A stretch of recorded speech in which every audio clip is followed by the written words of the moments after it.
Today on the show, we're discussing all of the most important classes in med school: herbology, immunology, group sex. Let's see. What's the final like for that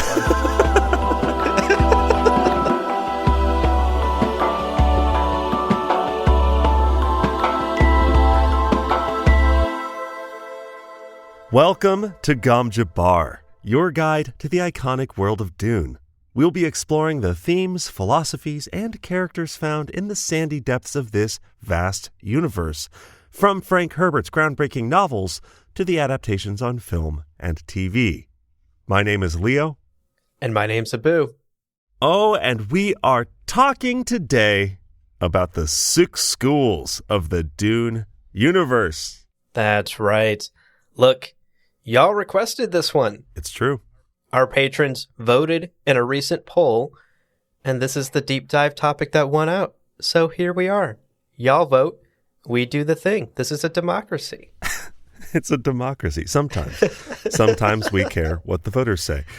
But before we get too far into the episode, let's make Shout-Out Mapes proud. Yes. Let's take care of our housekeeping. Indeed. So first and foremost, a spoiler warning for today. You are good to go for today's conversation as long as you have read the book or seen Denis Villeneuve's movie. Right. Because we won't be discussing any plot events beyond the first half of the book. Right. So as long as you've even made it halfway through the book or you've seen the movie, you're all set for today. Indeed. Now, the best way as always to support us is to become a patron over at patreon.com/GomJabbar. You'll get, in exchange for your support of our show, ad-free episodes, Ooh. bonus clips and bloopers, what? And access to our exclusive Discord where we hang out and chat sometimes. Wow, sign me up. I'm already in the Discord, I think you but sign me organized up. it. I think we put it together, buddy. Oh. But I will. I'll send you the invite later. Great. And of course, we have to thank, as always, our Kwisatz Haderach level patrons, Case Aiken, Matthew Good. Yes. Fellas, thank you so much, as always. I'd help you study for the group sex final.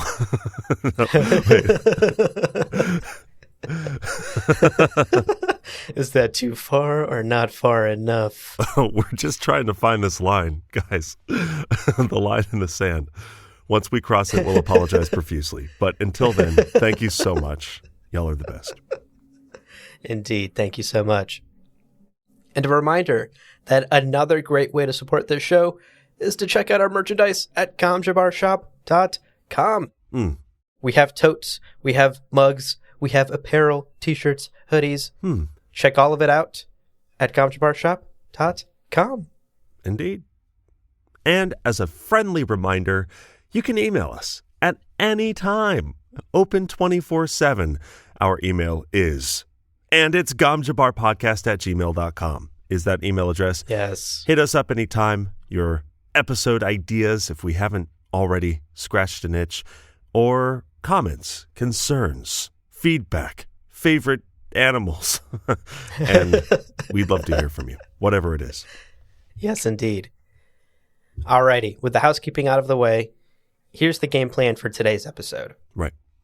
We're talking Suk schools. So naturally, we will begin today's episode going over the history and founding of said Suk school. Right. That initial idea and how it got off the ground. Then we're going to dive deeper than you expect into the specific training that goes into creating those top-of-the-line Suk school doctors that we know and love from the Dune universe.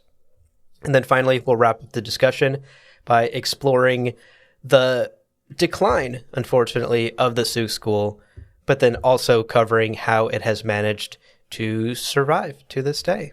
Indeed. There are twists and turns, but fewer assassinations than I expected, considering this is a Dune topic. But with all of that out of the way, we're going to take a quick break. Stick around. When we're back, we're going to talk about the foundation of the Suk School of Medicine. Welcome back, folks. Let's dive into our topic for today. and as we stated, begin with the history of the Suk School of Medicine. So, our story with the Suk School begins in 2401 AG. Right. The school is actually founded under a different name at the time, but we'll get into that in just a minute. For now, all we need to know is that the purpose of this school was to train, quote, physicians who could be trusted to attend the imperial family and the families of the great houses, end quote. Right. That is the stated mission of the Suk School and the whole reason for its founding. Yeah. On the surface, that seems simple enough, right? If you know anything about Dune, that's a very practical purpose. But as with everything in Dune, there's a pretty wild story here for the school's origin story and how it got founded. Yeah, there's sort of a requisite assassination attempt whenever we do one of these deep dive episodes. And today's no different. We've got an assassination attempt. But this one may take the cake for scope of vision. Yeah. Because most assassins are like, well, I'm going to kill Jerry or whatever. Boring. This assassin was like, I'm going to kill the entire imperial family. Holy shit. I know. Ambition. Drive. Wow. Like Dwayne Johnson's song. He's got power and something. I can't remember the song. You know what I'm talking about. I got you. But let's talk about it. So this is the court physician, the imperial court physician, Shironi Silliphant, I think, who was the imperial court physician and either tried to for a bit or tried to in kind of one foul swoop kill the entire imperial family. My God. We're not told about Shironi's or Dr. Silliphant's motives. Yeah. We don't exactly know what she had against the imperial family. But considering what we learn about House Carino, I can imagine maybe just a smaller house vying for power or wasn't treated kindly by the Sardaukar. I don't know. Lots of possibilities. Yeah. Big believer in democracy, maybe. Yeah, that's a possibility. You know, Dr. Silliphant over here, ready for a revolution. Not the hero democracy wants, but the hero democracy needs. So Batman Silliphant basically had two methods of accomplishing democracy.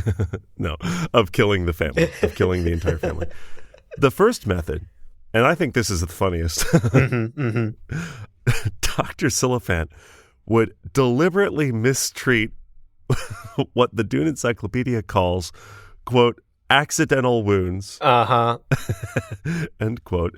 And I want to be clear, the Dune Encyclopedia put quotation marks around the word accidental. Amazing. So I'm picturing like, wow, another member of the imperial family slipped on a banana peel at the top of a staircase? That's awful. How are you treating it? With more staircases, this is a terrible doctor. Yeah. It's very silly to me. That's so funny. Yeah.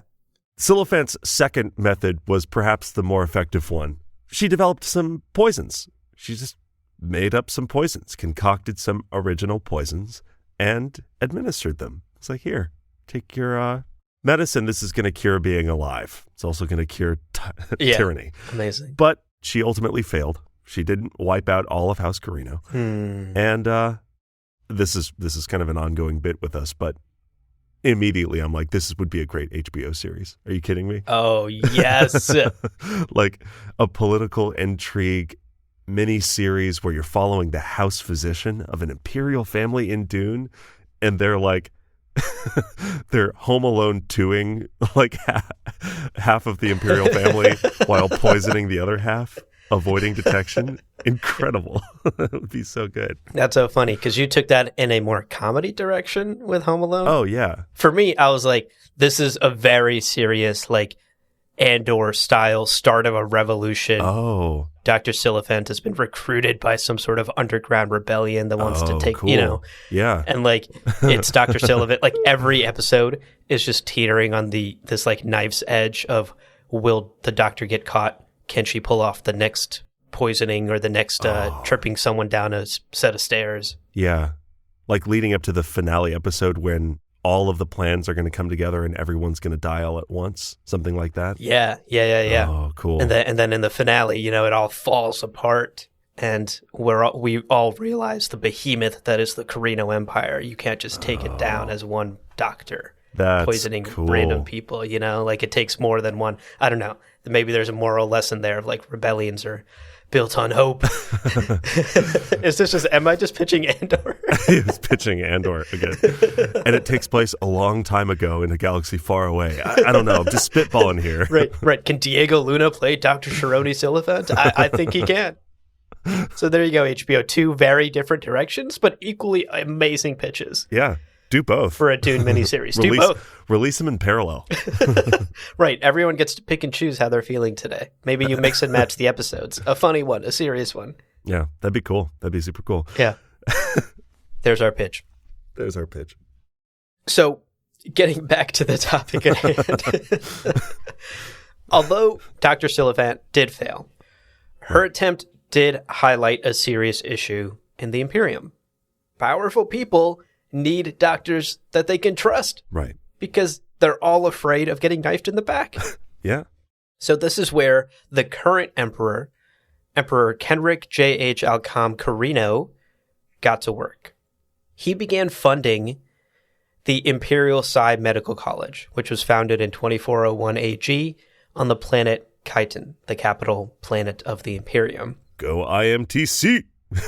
Hell yes. Now IMTC. Wait, ITMC. ITMC. Oh, fuck. Go warthogs. Go alabaster mole rats. Love it. They change up the mascot like every year. It's very hard to keep up. And the letters. I got the letters confused. Yeah. ITMC. So the ITMC, the Imperial Psi Medical College, is actually the name that the Suk School had in 2401 AG. It's not until later that they changed, I guess, both the mascot and the name of the school itself. Yeah. The founders were this group of Psi practitioners, and they were physicians trained in, quote, the administration of herbal and other natural remedies, end quote. Yeah. Makes a certain sense in the Dune universe. Right. Like a very naturalistic universe. That makes sense. That's cool. Yeah, that is very cool. I mean, these guys aren't doctors like coming up with synthetic new versions of Advil to fix your headache, right? They're like, here's some green tea it'll do the same thing. Right. Now, these Psi practitioners, we're told, were exceptionally trained. Like, they were so good at their jobs that they could recognize plants as medicines or poisons so well, right, that, quote, one could travel to a strange planet with only his few personal possessions and produce an entire pharmacopoeia from the planet's natural products, end quote. Oh my God. That's great. Yeah. You imagine an Imperium of 30,000 planets, right? Yeah, exactly. So many places. And to be able to say, oh, we're going to send our doctor and they will have all that they need just from the natural planet itself. That's amazing. Yeah. Such a critical skill in a galaxy-spanning empire. Right. Now, additionally, we're told that their training was so good that they could also, quote, recognize pharmaceutical compounds through simply things like smelling or tasting or their other senses. Yeah. Which, if you think about it, was probably the worst class at ITMC. Yeah. Like, imagine the final exam for that one. You just have like blind taste testing poisons and medicines. And like worms and shit. And you're like, oh no, fear is not a factor for me. Is this a ghost pepper? You find out. Taste it. That's like how they haze the undergraduate freshmen. They're like, oh yeah, this is definitely going to be on the final. You need to eat this whole thing. Yeah, exactly. So the big takeaway for us here is that the ITMC was pumping out these incredibly talented Psi practitioners. Right. that were all in on these natural remedies. They were skilled enough to immediately be able to find poisons and medicines on any planet they went to. Yeah. So already this school was adding value to the empire. Yeah, totally. And let's now make our lives a little easier, as much as it's fun to ITC it. Exactly. Is it fun? Exactly. ITMC. Why are 4 letters so hard for me? It's like, what personality type are you? Oh, yeah, ITMC.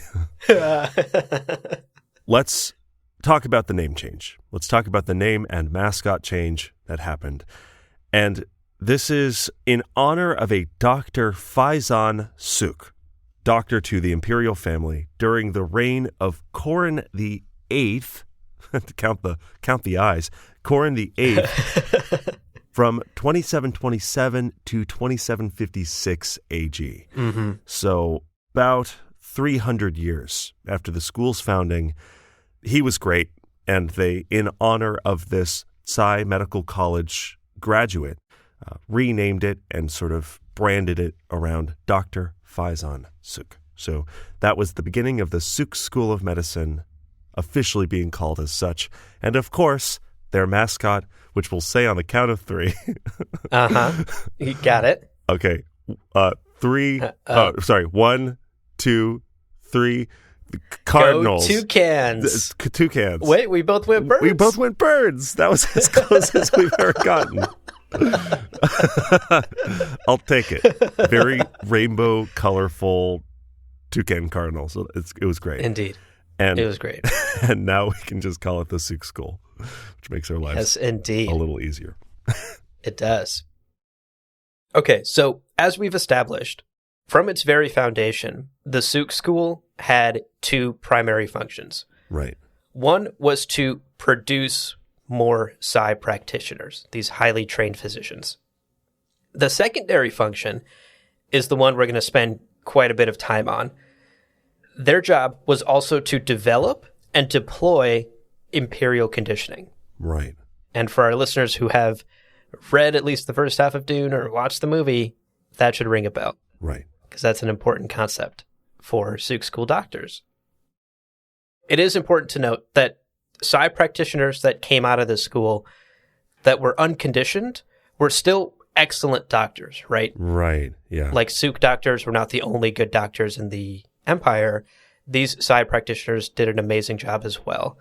And I imagine it was particularly useful to go to a Psy practitioner for those families who either couldn't afford a Suk doctor, because Suk doctors, as we'll come to learn, are very expensive. Yeah. Or for just your like everyday families who just need like a local family doctor who's good and reliable. You'd probably go to a Psy practitioner instead of ponying up the cash for an official Suk doctor. Yeah, I imagine you open ZocDoc when you're like on vacation on planet Portrin, and it's right. There are the Psy practitioners. They've got like the blue check. Wow, he's from the Suk School. Pretty good. Yeah, exactly. So being a graduate of the Suk School still puts you head and shoulders above the average doctor, just to be clear. Yeah. But the thing that really elevated the Suk School to a critical function of the Imperium was this imperial conditioning that they developed and then deployed among their most talented graduates. Right. And as we stated, these Suk doctors were expensive. For these higher paying clients, the Suk School could provide a Suk doctor who had this imperial conditioning.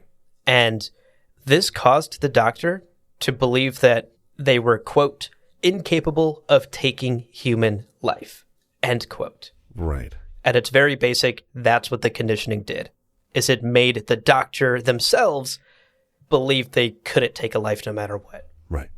And you can see how that would be extremely valuable to a great house baron or the emperor, right? You don't want your doctor capable of assassinating you, tripping you down the stairs on a banana peel. Right. So from what we learn about this conditioning from the Dune Encyclopedia, there are various styles and levels of training. And it's clear that the Suk School went through a few cycles of R&D with the program, right? Yeah. They didn't hit a home run on like V 1.0. Right. And as it was developed over the years and as different types of training and levels were created and deployed, there were mixed results. So let's actually talk about it. Let's dive a little deeper on imperial conditioning and what we know from the Dune Encyclopedia, because it's really fascinating stuff. Yeah, it is. Let's talk about it. So what is imperial conditioning? Broadly, it is psychological and physical training in self-control, basically. Self-control, but from the very earliest ages. And this is one of the first kind of hints that this happened in cycles, right? Like, I don't imagine that in 2401, the Imperial Psi College of Medicine was founded and they're like, get us some babies, you know? Right. But on a basic level, the conditioning prevents the trained, conditioned doctor from willfully taking a life. And at the higher levels, it could also make the doctor unerringly loyal to their employer. Ooh, okay. Versus just a general, thou shalt not take life. We teach you how to find all these poisons. Don't use them. Yeah. Don't do bad things. That's like a general level. And then there was a higher, more developed absolute loyalty to a house or an employer. And it's noted in the Dune Encyclopedia that most great houses actually were fine with just the general conditioned doctor. Like, not the fancy top shelf, crazy costing loyal doctor. Yeah. They were fine with just the one who would not take human life. And some of these also had, quote, overtones of loyalty to one's employer, whoever it might be, end quote. Okay. So it's still like they could be like turned against you, but really, if you're not one of the like major players vying for the imperial throne, you're like, it's fine. We'll be friends, and that'll be enough. Yeah. I'm not worried about them assassinating me.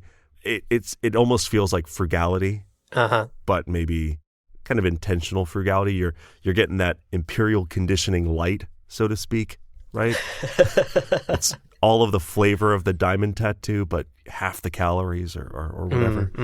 That's the impression I get, at least. Yeah, and look, the Suk School is creating a product, right? You got to create a product for every level of customer. Right. Can't only be selling the highest, most conditioned doctors out there. Psi Practitioner SE with a smaller screen and a home button. Yeah. Right. I usually go for the Pro Max myself. Right. But you want the 3 lenses on your Suk doctor. So, hilariously, it's at this point that the Dune Encyclopedia heavily suggests that imperial conditioning is just a sales pitch. Yeah. Quote, imperial conditioning was not so much the creation of a pyretic conscience as it was a triumph of self-deception and public relations. End quote. Holy shit. Yeah. The Dune Encyclopedia is highly skeptical. Yeah, rarely does it get so shady, but this is hilarious. The amount of shade being thrown at imperial conditioning. Self-deception. Now, to be fair, the encyclopedia does pull back a little bit, and it makes it clear that seemingly the intention behind imperial conditioning wasn't nefarious, right? It wasn't meant to be this giant con against the great houses and the emperor into tricking them into using these Suk doctors. Right. Quote, no doubt the Suk School administration was sincere in their belief in the effectiveness of their training. They, too, were victims of their own salesmanship. End quote. Yeah. So, again, the intentions seemingly were good. Yeah, like the Dune Encyclopedia is an in-universe document, right? And, well, of course, we'll talk about Dr. Yui and the betrayal and the breaking of the conditioning and all that. We'll talk about it. But it comes down to, like, if it works, it works. Like, even this is spinning it like the administrators of this Suk school are going, oh, we totally succeeded, and painting this picture of them kind of being wrong or ignorant as to, like, the true nature of what they accomplished. But at the end of the day, they had a great track record, like thousands and thousands of years of doctors who didn't take lives, right? And I'm sympathetic. I'm sympathetic to the accomplishments of the Suk School, I think. Mm-hmm. Yeah, I don't know. It is worth remembering that the Dune Encyclopedia is an in-universe document, and a lot of the tone of these quotes is from the perspective of someone who looks back and in hindsight is like, all it takes is one or two bad actors for the whole program to seem suspect, you know? Right. Yeah, that's a great reminder that the encyclopedia is written as if it were this in-universe document by historians within the universe who have experienced all the events of the stories. Right. All right, so that's a quick overview on imperial conditioning, but as is always true with the encyclopedia, we get way more detail than we asked for. Yeah. So let's now hone in even further and actually talk about the school. Yeah. And the training that takes place there. What does it actually take to become one of these high-tier imperial conditioned Suk doctors? Well, it starts with choosing the right baby, basically. By the time imperial conditioning was this like established thing, they would choose candidates before the age of 2. Wow. So they'd, hold the baby at arm's length and go, does it look smart? Yeah, it looks pretty smart. Let's condition it. And it seems like this program was tolerant of people who maybe didn't meet that initial assessment. Yeah. Like, if you were one of these selected children, you could go through all of the training and through the schooling and all this stuff. If you at some point failed the imperial conditioning training, it was fine. They were like, oh yeah, do you want to stay in the school and become a psi practitioner, without the conditioning and just be an excellent doctor for like the average person? Or do you want to like pursue some other career? And I got to say, that's a pretty sweet deal. Yeah. Thinking about it like as a parent, your kid could have this like incredible career, and worst case scenario, if they fail out of the program for whatever reason, hey, it's fine. You can do something else. It's cool. Yeah. It's not nearly as like culty as I imagine some of the like Bene Gesserit training where they're like, at the end of it, they're like, are you human or not? And if you're not, you die. Right. Damn. It sucks. Yeah. Honestly, it's kind of silly, but it feels notable to even mention how lenient this program, at least in these early years, was. Yeah. Because so much of the Dune universe is like, you're either in or we kill you. Right.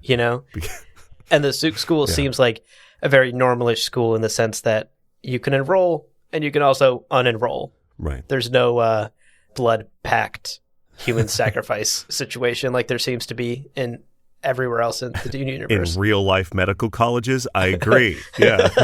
Tired of these blood packs. So once this 2-year-old is selected, these lessons in self-control, these lessons in imperial conditioning begin. And one of the earliest lessons is described in the Dune Encyclopedia. And frankly, it sounds delicious. Yeah. Quote, the child had hung around his neck a baklava. I fail. Coated with powder. Right? Immediately. Coated with powdered sugar. Oh, I fail. So that even... I know, fail twice. Coated with powdered sugar so that even a furtive lick could be detected, which he was forbidden to eat until later. End quote. I would fail as a 3-year-old. I would fail as a 32-year-old. You put a baklava around my neck, it's not even getting on my neck. I will eat it out of your hands. Right. With powdered sugar on it? Oh, my God. Say less. Yum. Now, to be fair, this seems like a pretty straightforward lesson in delayed gratification, right? Yeah. Like impulse control. These are all things that we presumably learned in our childhoods as well. Maybe not with baklava and powdered sugar, but every child eventually learns these things into adulthood, hopefully. Clearly, you maybe have a couple more lessons to go when it comes to baklava. Yeah, I failed out of that. That's cool. But you can start to see the seeds being planted for what will eventually grow into this very intense conditioning that makes them deeply loyal and unable to take life. Here, it begins with these basic lessons very early on in impulse control and in delaying instant gratification. Man, I'm curious about, because there was a marshmallow test that's pretty famous. Yeah. Where kids were left with marshmallows. And then they followed up like 15, 16 years later to see where the kids ended up. And it was like spooky how well off the kids with really great impulse control were compared to the kids who had none. Yeah. I'm really curious because this obviously was written in the 80s, right? Right. I'm wondering the timeline of like when that research was happening, when this was written. That's cool. That's fun. That's a great point. Yeah. Yeah, this could also be a way of weeding out the weaker ones and the stronger ones, right? Yeah. Like maybe this baklava test isn't just an ultimate pass-fail. Maybe it's just a way for the teachers to be like, okay, this dude needs to work on some impulse control. He needs some special classes. Like it could just be a weeding out of the class. Yeah, it's an assessment, right? Like yeah. If you, like me, chomped it down in one bite and then regretted not having any more baklava to eat, which is my experience every time I order baklava, then that's like a worse fail than a furtive lick, right? The one who just like wanted some powdered sugar off the top. Like that's exactly. Yeah. Yep. Well, lessons from the baklava slowly ramped up. Soon it was 2 baklava. No, as the child grew up. And so at around 5 years old, we get a slightly more intense test, right? Quote, the student might come home from a day of work to find that whether he ate or fasted at supper time depended on the roll of a die. Oh my God. Wow. Yeah. So first of all, don't invite your Suk doctors to play board games with you because they're traumatized from age 5. They're like, I can't even look at dice anymore. You kidding me? No, that's the worst. Right. Brutal. But basically, just like our kind of speculation around the baklava test, there was a range of possible reactions to this. And this is when they get more into behavior, right? If this kid reacted to the die exercise like they roll a 1, they don't get to eat that day. If they are complaining, if they're angry, that's punished. That's basically de-incentivized. If they're like, oh, that's kind of funny. All right, whatever. It happens. Or just, I understand, I accept, right? Resignation or humor were rewarded. Which, again, could be applied to my friends as we play board games. You get shoots like 6 times in a row. It can be very disheartening. But hey, resignation, humor, you'd be a good Suk doctor. Just keep that in mind. Right. Exactly. And you can see already, even early on, around age 4 or 5, this behavior training is starting to be implemented. This is the way you should act. Right. So we will reward you for it. This is the way we don't want you to act. So you will be punished for it. Also, I am not so old that the first board game I thought I should think of other board games before Chutes and Ladders. That was a 40-year-old move from me. Well, according to some of our listeners, you're an old crone. Yeah. Chutes and Ladders back in my day. None of this VR Oculus Rift nonsense. With your Catan and your Candyland and your Technicolor. Ugh, you kids. These kids. Now, as the kids in the Suk School continued their training and presumably passed this rolling of the die test as well, right, the lessons would grow increasingly frustrating and annoying. Right? You'd push them further and further to more of that behavior training, monitor more of their reactions. Right. And it sounds like that it's around this age when the lessons really begin to ramp up that many of them begin to fail. And again, as we discussed, the Suk School is not so harsh in its failings that it's life or death. We're told that the salvageable students, who still quite didn't pass but did okay, were usually dropped down a level to a smaller level of conditioning. Right. That, like, quote-unquote conditioning light that we joked about earlier, right, that was still valuable because many great houses could afford that and would just want that. The basic level of don't take a life and have # overtones of loyalty. Right. Now, of course, there were always complete failures in the program, right? The ones that weren't even salvageable, that just utterly failed the baklava test, that simply ate the dye in anger. And these students were ultimately dismissed, right? It was like, okay, you're off the imperial conditioning track. You no longer can be conditioned. You don't have the fortitude for it.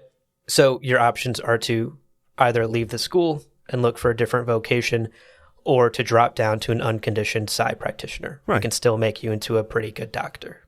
Again, way more lenient than most of the institutions in Dune.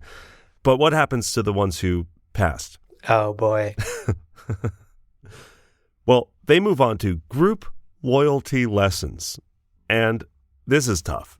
I feel like this would be a very frustrating period of education. The Dune Encyclopedia explains that these students would have courses like sharing. Okay. Hilarious. In which, quote, for a week, the student was forbidden to feed himself. What the fuck? He depended for his sustenance on others. End quote. Oh, my God. And then in another course called sensory pleasure, what? The students practiced. I mean, we've all had these classes. The students practiced group sex play. You know that part of school. Right. We, not me. I don't know what school you went to. Listen, UC Irvine was very forward thinking in its application Holy of shit. Sensory pleasure class. No. Obviously, all jokes. Group sex play, part of the Suk Doctor School conditioning. So next time you rewatch Dune and you look at Dr. Yui, just think that. Just think about that. He's an orgy fiend. And it's noted, and I thought this was very nice of the Dune Encyclopedia to give us this extra background. Uh-huh. It's noted that solo sex, aka I guess masturbation, and couples sex, just one-on-one, wasn't explicitly forbidden. Like you could. Oh, good. It's fine, yeah. Whatever. But were, quote, subjected to intense and constant ridicule. End quote. Holy shit. Yeah, so they're like, go ahead. Oh, you don't want to be a part of the orgy today? You like have a little stomach ache and you're going to masturbate? You suck. Boo! Everyone boo him. Boo! It's wild. This is a college. Wow. This is a university. Wow. You intensely care about this one other person and you want to show love and affection. Boo! Boo! Boo! Idiot. Boo! Go eat some baklava, dummy. I bet he licked the baklava. Oh, no, yeah. I shouldn't say that. Oh, Jesus. Oh, man. Like, you can imagine some of the weird bullying that takes place at the school. No kidding. Because of the culture that's being fostered. And, I mean, I guess it makes sense that, you have these adolescent students, and you're talking about impulse control. Well, utilizing the power of hormones and puberty and the sex drive, the blossoming, budding sex drive, using that power is definitely ethically fucking murky. This is Jesus, very strange, but you got to imagine it's pretty powerful. And I'll also point out that as we build up these different lessons, you can start to imagine how this protects a Suk doctor against certain ways of subverting them, right? If a Bene Gesserit of secret rank tried to seduce a Suk doctor to get access to the head of the house, the Suk doctor's thinking about this intense and constant ridicule. He's like, I'm sorry. I only did, in his memory, boo, boo. He's like, I can't. Only orgies for me. Right. So it's silly. It's very fun and funny to talk about. But also I can see them building up what are the base impulses of an adult human and how do you strengthen the kinks in the chain, so to speak. Yeah. The kinks in the sex change. Yeah, exactly. And I will say it's this part of the training where it starts to get more and more culty. Yeah, true. At least this part of the imperial conditioning training. Yeah. Because as these lessons continue and as these students get older and pass their lessons, the Dune Encyclopedia tells us that, quote, students worked at communal tasks from the earliest age, and the jobs were designed to support the community, to reinforce desirable behavior, and to impart specific knowledge all at once, end quote. Yeah. So again, some of that behavior modification, some of those group dynamics, this loyalty to the group right, over the loyalty to the self or the loyalty to one. An example that the encyclopedia gives is that anatomy lessons actually took place in 2 locations. One in a loud, smelly slaughterhouse. right, And another in a very sterile, calm, quiet hospital. right. And presumably, the purpose of this was to, again, cultivate a certain type of behavior and preference within the students, to train them to work in these calm, clean environments over the stressful, filthy ones, to be subjected to both and to be pushed toward one as a preference. Yeah. I also get, I think this is somewhat related. Mm-hmm. In college, I was part of a choir, and one of the things that the director did, which I always really appreciated, is leading up to a competition or a performance in which we didn't know the venue, we would rehearse in like very different acoustics, right? Like we would find a really dead room and we would find a really live, active, reverberant room. And we would do a lot of that, like just to get ourselves used to variability, like to get ourselves used to adapting quickly to a new set of circumstances. And I see a very similar thing here, right? Yeah, yeah. The Suk doctor is going to be deployed to a family. And we don't know if that family's in the midst of a war. We don't know if they're, really, really well off. They probably are because they have the money. But we read about Duke Leto Atreides overseeing personally raids on House Harkonnen, right?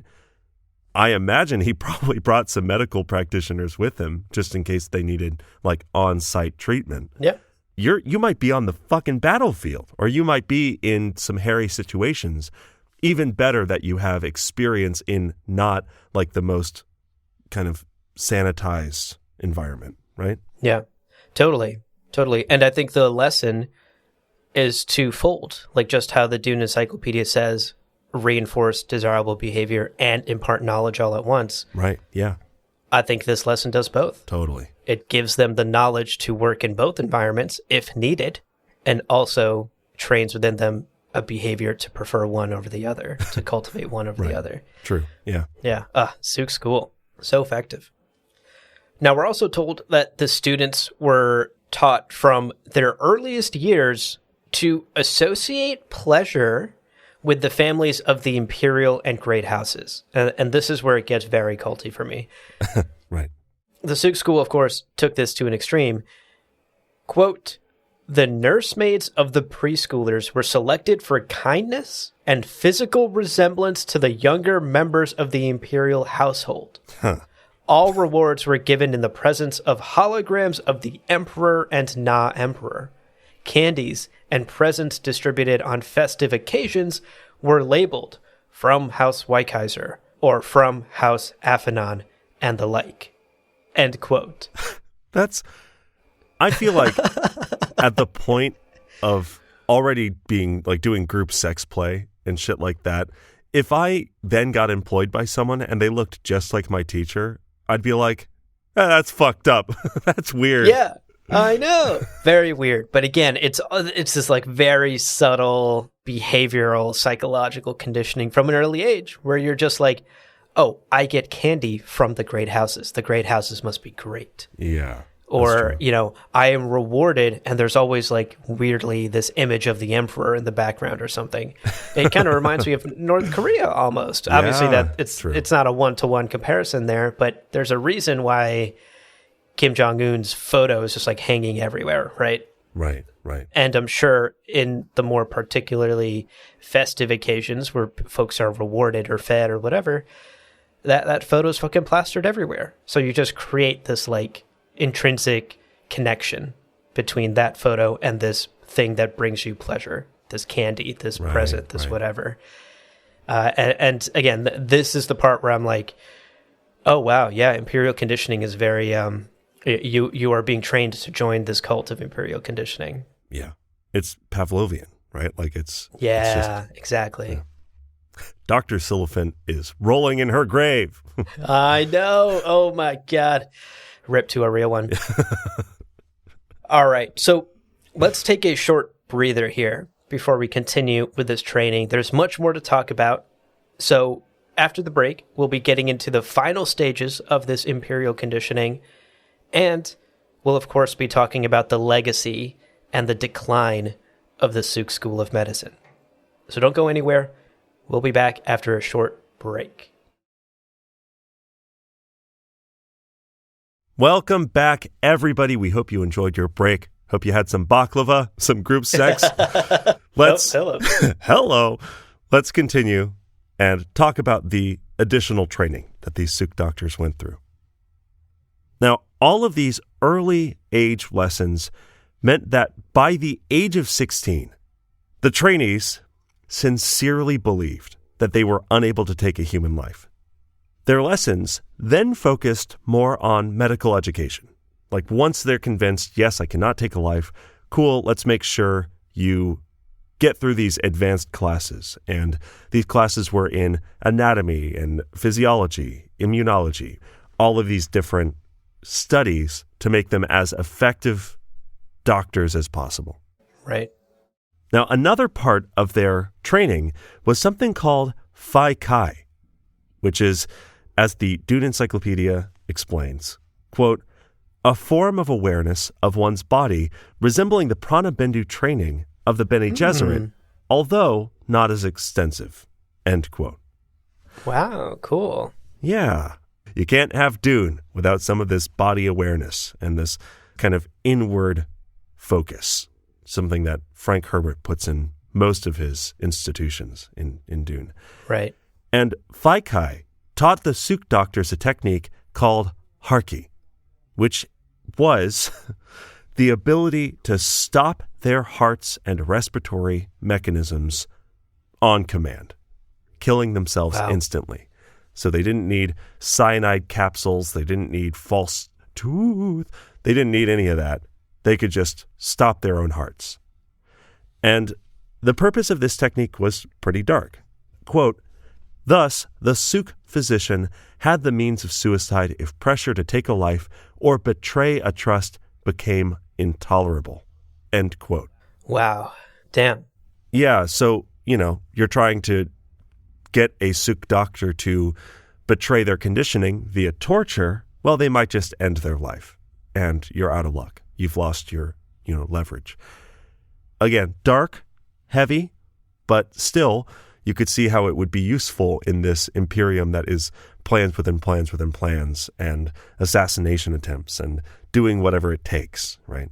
And as dark as it is, you can imagine that this happened quite a few times in Dune history. Yeah, right? I'm sure. Like it's another fail-safe that they're building into this program against the possibilities of what a Suk doctor might face once they are out and employed by a great house or employed by the emperor doing their job. Right. Even if this conditioning is not like true, psychological conditioning as the Dune Encyclopedia says, and is more of like a great PR campaign, if people believe in the PR, then yeah, there may be Suk doctors out here being like, I can't take a life, I can't take a life, I can't take a life. I got a Harki, I got to use this Harki technique. Right, right. Now, continuing with the training, students would dive deeper into their medical education through clinical studies in things like surgery, emergency medicine, brewing herbal remedies. They took more of these classes. And this was then followed up by a 3-year internship under an experienced Psi physician, who we're told was, in almost all cases, a Suk-trained physician. very rare exceptions here and there, but for the most part, these students would work with fellow graduates of the school that they're attending. Right. And after that, after the internship, after these advanced classes, it's time, Leo.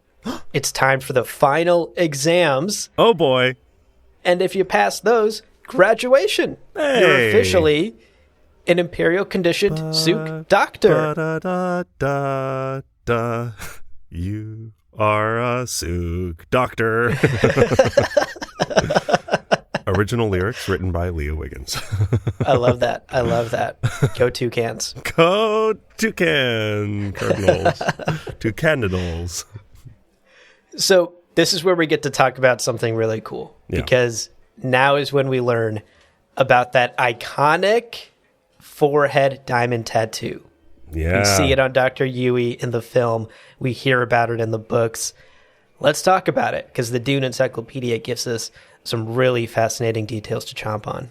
So much more than I was expecting. I love it. Yeah, exactly. Classic Dune Encyclopedia. So first, the diamond, right? Why the diamond shape? Well, the 4 points of the diamond represented the 4 tenets of the Suk School of Medicine. And these were part of their oath. Quote, I will give loyalty. I will seek knowledge. I will practice healing. I will prolong life. End quote. Wow. Short and to the point.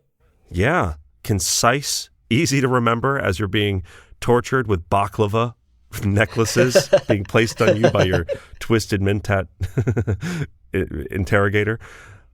But there's more to the diamond tattoo than that, this is my favorite part.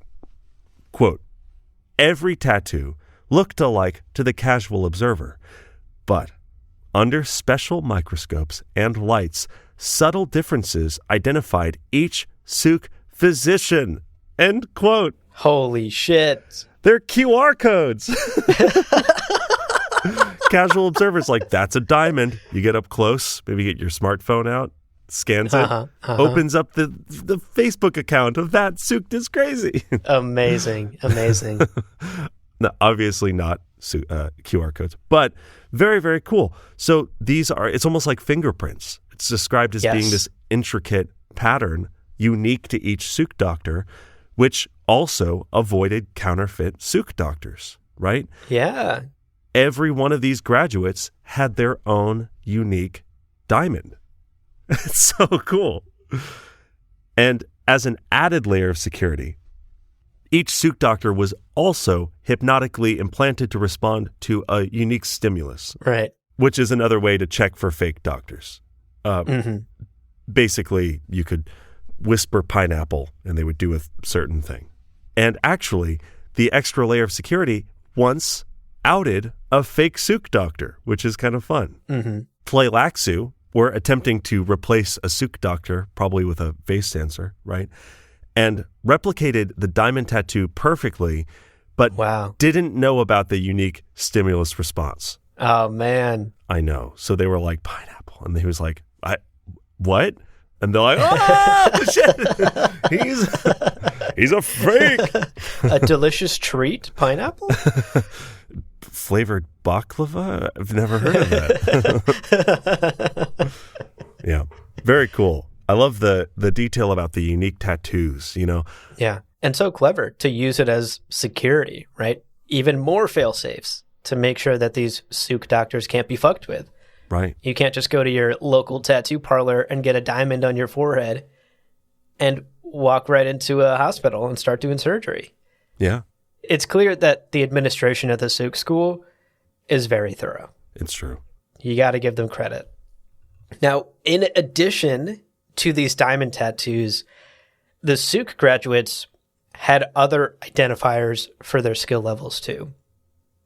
We're told in the Dune Encyclopedia that second-level physicians would bind their hair in a silver ring, while first-level physicians would bind their hair in a gold ring. Right. So the color of the ring would also show off sort of the skill level of the graduate.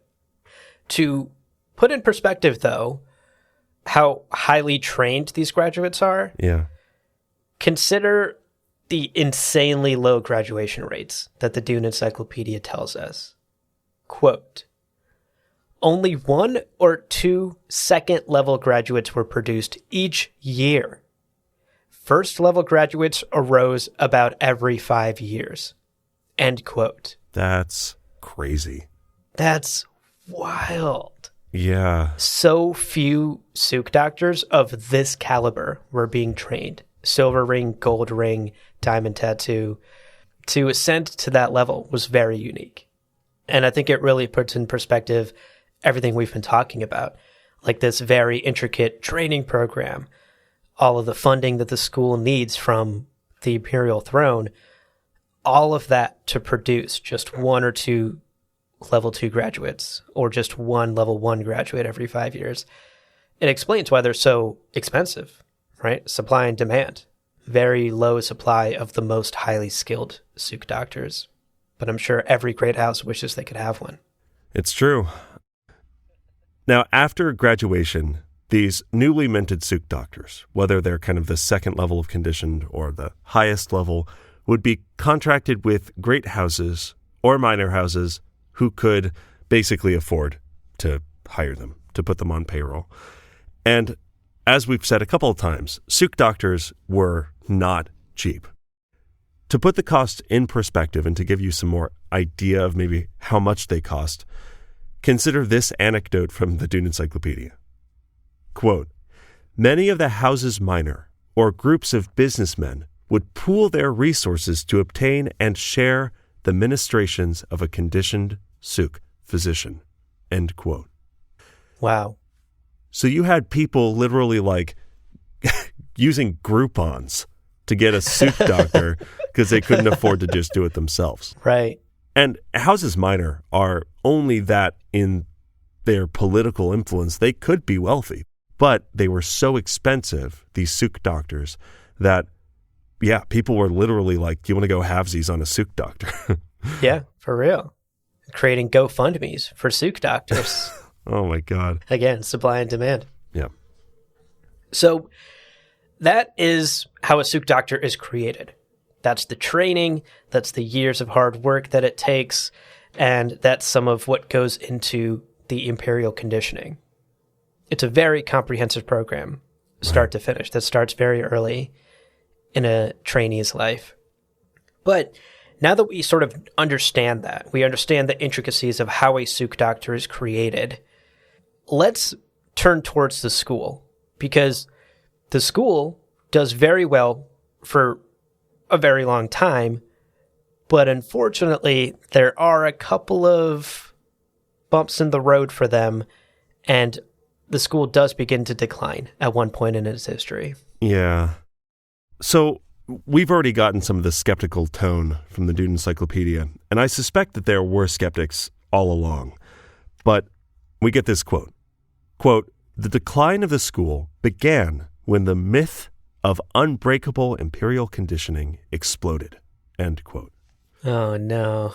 I know. Well, and even, I don't know. I'm still very on the fence about all this, and we'll talk about it more in another episode. But when it comes to Dr. Yui betraying House Atreides, obviously this is the most well-known and the most the most talked about instance in the Dune universe by a margin. Because this is House Harkonnen, House Atreides, and fucking House Carino. Like, yeah, it's a big deal. These are central players, right? Correct. Yep. But in addition to that, there are other instances that we're told about in the Dune Encyclopedia of the imperial conditioning failing. Mm-hmm. Now, the Suk School always had encouraged Suk doctors to not take wives or not take partners, but they didn't outright forbid it. Dr. Yui comes along, and the Suk School's like, fuck, okay, listen, no partners, no wives, no husbands, no one.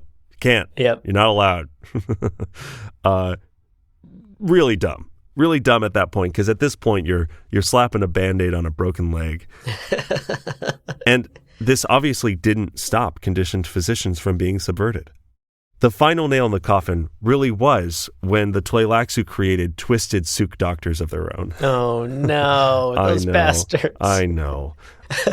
If you've only read the first book or if you've only seen the Villeneuve movie, just know the Tleilaxu are always up to fucking sneaky shit. And creating twisted Suk doctors, it's like Peter de Vries being a twisted mentat. Yep, exactly. Quote, once the support of universal faith was removed, once the doctors themselves realized their vulnerability, they knew both good and evil thereafter. End quote. Wow. So, and this I think highlights one of my takeaways from this episode, which is it's almost as important what the Suk doctors themselves believe. Like, if they believe so strongly that they cannot take a life, that they will stop their own heart before taking a life, I call that unable to take a life, right? Like, at a certain point, you're debating tomato, right? Yeah. But that's why it's so damning for the Suk school that Dr. Yui happened and that these other Suk doctors were also bent to break their conditioning through leveraging loved ones and these different methods. Then, of course, you also have the Tleilaxu going, well, we've got Jozos over here, and it's half the price, and we'll also kill your enemies if you want them to. And Houses Minor are like, wow, cheaper and murderous? That sounds great. Yeah. I've been needing one of those. So, yeah, that's really the decline, right? Yeah, it really taints the market of Suk doctors, right? Totally. Like the undying belief in the original product is already fading away, and then the Tleilaxu come in and introduce a cheaper, shittier, but more deadly product, and then it's like the whole sort of mirage of the Suk school and the Suk doctors is kind of shattered for people. And you're so right that as long as the mirage held, and as long as the doctors themselves believed it, it effectively worked.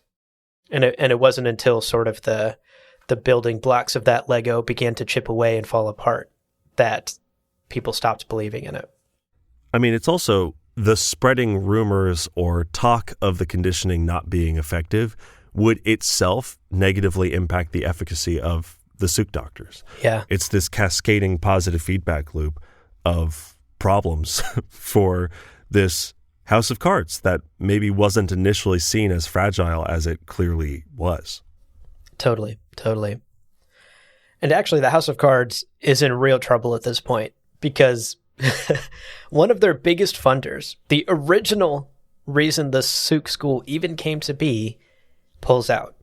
Right. The Imperial throne pulls its financial support of the Suk school. And it's at this point, when they are in dire financial straits, that the Suk school is teetering on the brink of extinction. But in these dark years, when they're barely keeping the lights on, they're approached by a group of Ming practitioners. Hey. Another player enters the field, and this is where things start to turn around a little bit for the Suk school after many years of just barely surviving after that funding is pulled. We're told that the Ming were this rival group that had originally been denied imperial permission to create their own school. But now, in dire straits, it was time for these two enemies to become lovers, Leo. Quote, the two groups reached an agreement to join forces to rejuvenate the dying Suk School of Medicine. End quote. I love a comeback story. The Ming school's like, y'all also do group sex? And the Suk school's like, do we? Did we just become best friends?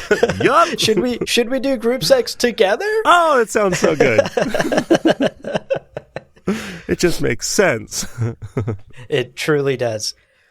All the great group sex aside, though, we're also told in the encyclopedia that this merger was not the smoothest one. Right. Quote, rivalry between the two had always been great, and it took hard negotiating to work the compromise, with many Psi practitioners refusing to be a part of the merger. End quote. Right. So ultimately, the Suk school administration decided they had to make an omelet, and it was okay if they cracked a couple eggs to do so. It meant their survival going into the future. merging with the Ming practitioners was the way the Suk School was going to survive. Yeah.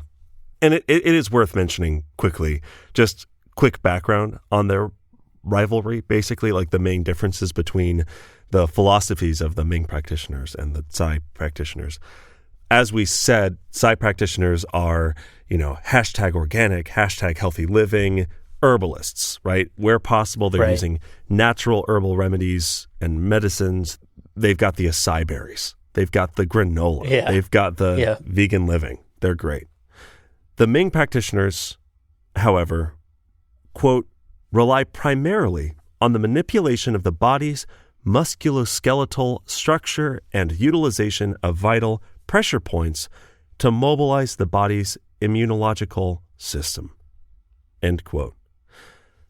So we have people adding, like, take this medicine, use this, have this nutrient, have this amino acid, whatever it is, right? Like, ingest this thing, compared to we're going to treat this through pressure points, through understanding the nervous system, and through application. I imagine like acupuncture, right? Like that sort of thing. Right. And these are two just philosophies toward the same end goal, right? They're both still doctors. The purpose is ultimately still to preserve and prolong life. They're just going about it in two different ways, and they disagree on those ways, basically. Right. But ultimately, the good news here is that the merger of these two philosophies proved to be the saving grace for the Suk School. From the brink of destruction, this brings back the Suk School of Medicine. And at the start, the students were a bit hesitant. You either chose to follow the Tsai track or the Ming track once you got your basic medical education in your first couple of years. Right. There was a clear divide between the two philosophies at the start. But over time, the students began to realize that there was actually benefit in learning both. Yeah. Quote, most students at the Suk School of Medicine now opt for this dual training, and for this reason, the school is presently thriving. End quote. Oh, I love it. That's great. And so while Imperial Conditioning is no longer part of the Suk School brand, it sounds like they're still churning out some of the best doctors in the empire, which is amazing. And it's all thanks to these two philosophies coming together and a merging of these two ways of medicine. It's kind of a lovely story. That's it on the Suk School. Yeah. It's a happy ending, which feels kind of weird given all of the other topics we've covered on this podcast and how the Dune universe loves to end on a dire, scary note.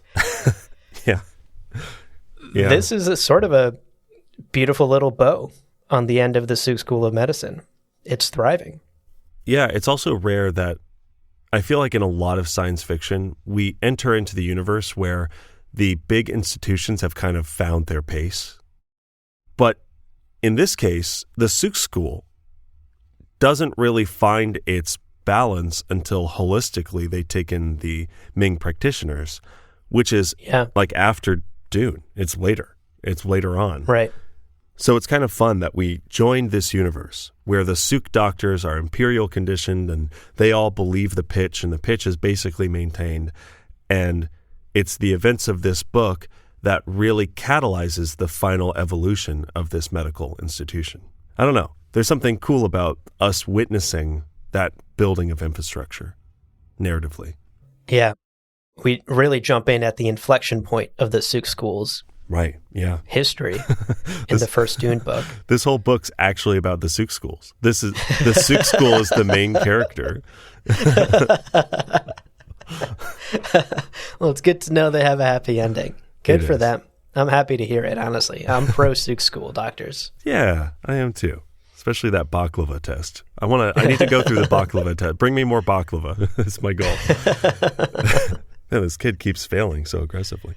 Well, let's wrap up this episode, as we often do, with a question. Abu. Yes. You've got a Suk doctor, and you're trying to maybe subvert a great house in the Imperium. How are you going to break that Suk doctor's conditioning? How are you going to subvert their training and their conditioning? Great question. After giving this question some thought, I think the obvious go-tos are still abduct their spouse. Sure. But if that's not an option, for example, if it's an unmarried Suk doctor, I like to fall back on my classic strategy. And this one's pretty surefire as well. Sure. It's perhaps takes a little longer than simple spouse abduction, but it definitely works. I like to repeatedly ask my Suk doctor, "You mad, bro?" And again, like I said, this tactic requires a bit of work. You got to do this over multiple doctor's visits, and you have to continue to answer every question with, "You mad, bro?" And I promise you, this will work. Eventually, the Suk doctor will crack. They'll be like, "Where does it hurt? Tell me." "You mad, bro?" No, no, I'm not. But where your head hurts? Why'd you come in? "You mad, bro?" I'm not. I have a job. There are other patients waiting. What do you need help with? How can I help you? "You mad, bro?" It's working. It's working. You can see how quickly, right? That was only 3 You instances. almost broke my conditioning just then. Now, imagine that over weeks, over months, over years of doctor's visits, just assaulting them with "You mad, bro?" over and over again. Yeah. I can guarantee that even the most resilient, first-class, top-of-their-line, gold ring Suk doctors will eventually break under this technique. Right. So that's a bit of a pro tip from me to you for anyone who's out there looking to break their local Suk doctor, or honestly, your local family doctor, your local MD. Hit them with the "You mad, bro?" Your podcast hosts. Yeah, co-hosts. Works anywhere you want. Yeah. It's a very applicable technique. So that's my go-to. That's the one that I would break a Suk doctor's conditioning with. Yeah. That's so silly. I am curious to hear your answer to this question. How would you break the imperial conditioning of your personal Suk doctor? Oh, sure. So, okay. The sort of serious answer is, now that I know that their personal belief about their conditioning is almost as important as any other element of their training, I would just manipulate the situation like I would work with my mentat to create a situation that the Suk doctor thinks is a no survival situation. Like, the person I'm trying to get at is guaranteed dead, so that I can leverage them to like give them a painless end or something like that, right? Like, once the doctor believes the person's already dead effectively, maybe then they would be much easier to leverage into killing them themselves, right? To save them some torturous end or something like that. But yeah, maybe that's too much work.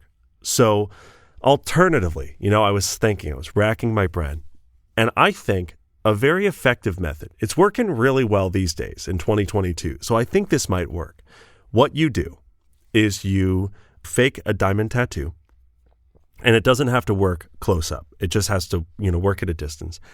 And then you make a very, very funny video of yourself, like breaking your own conditioning. And you're like, oh, it's so funny. Whoa, it's so much fun breaking my condition. And then you post it on TikTok. And make a hashtag no conditioning challenge. Or you make like a hashtag break that conditioning, like you break that back or whatever condition. You make a challenge. and once it's viral, once it's a trend, we see people destroying their schools and like eating Tide Pods as trends. I think there's a power in viral trends. So I think you make a trend as a fake Suk doctor breaking your conditioning. And then it's just a matter of time, baby. It's just a matter of time until that Suk doctor that I'm trying to break sees the trend and goes, oh man, that looks fun. That looks like a good time. And I don't know what element of like the Holtzman effect powers the fear of missing out, that FOMO field. But I think we can all agree that it's a powerful force. Indeed. And, You just lightly shame Suk doctors. Oh, you haven't done that? Oh, okay. I don't. It just would be funny if you did. It'd show that you're like cool if you did, but you didn't. You didn't do it yet. Okay. Yeah. Oh my gosh, I love it. The power of FOMO to break the conditioning. I think that's another surefire way to do it. I'm a millennial, but I'm trying to harness TikTok for its true capabilities. All right. Wow, you love to hear it. You set it to a Doja Cat song. You just break the conditioning on the beat. It's so cool. That's so silly.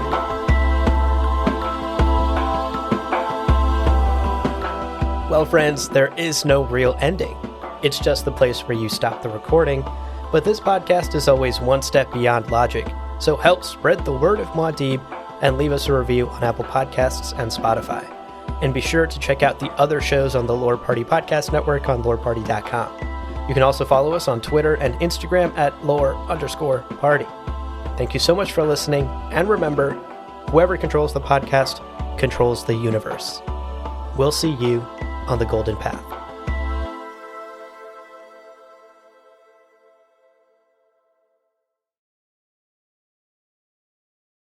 Well, lessons very quickly. No, wait.